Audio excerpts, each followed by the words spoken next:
The Speaker of the House of Representatives, Benjamin Kalu, is advocating partnership with the United States government to support Nigeria's efforts in promoting gender equity and electoral reforms. The Deputy Speaker made the call during a meeting with a delegation from the U.S. Embassy in Nigeria, led by a political counselor, Cassandra Caroni, and David Frost at the National Assembly in Abuja. Our constitutional review is not just a legislative exercise, it is a moral covenant with future generations. That is how we see it. Not just a legislative exercise, a moral covenant with future generations. So we are not making laws for ourselves only, we're making laws for those who are coming on board. Just like the US. The one you made, you consider those who were unborn. And that is what we are thinking about. So with the US Embassy's partnership, knowing how much you believe in democracy, constitutional democracy, and knowing your effort around the world with constitutional democracy, we know this strategic partnership, we can really assure Nigerians that the next constitution will become a beacon of equity, beacon of security, beacon of prosperity if you partner with us. Let's take you now to Adamawa State, where the Executive Council has approved multi-billion naira contracts to boost infrastructure development across the state. Senior reporter Olabi Adenusi has more. The 5th State Executive meeting, chaired by Governor Ahmadu Fintiri, has approved the contract for the construction of Miha Township Road project, spanning 5.7 kilometers at the cost of 3.7 billion naira, with a 12-month completion period. The council notes that the road had been previously destroyed by insurgents, making its reconstruction critical for local mobility and economic activities.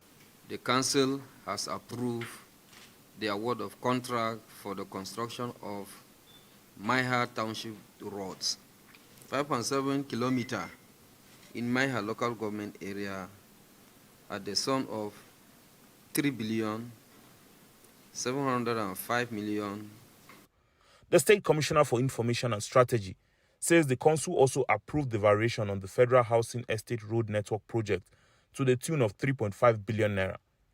This revised plan includes additional 3.3-kilometer road network in the new layout, with the construction of storm water drainage system and other expansions. The council has approved to vary the fund for the additional work at the Federal Housing Road Network at Bajabure in Gire local government area at the total sum of 3,526,376,074 naira 12 kobo.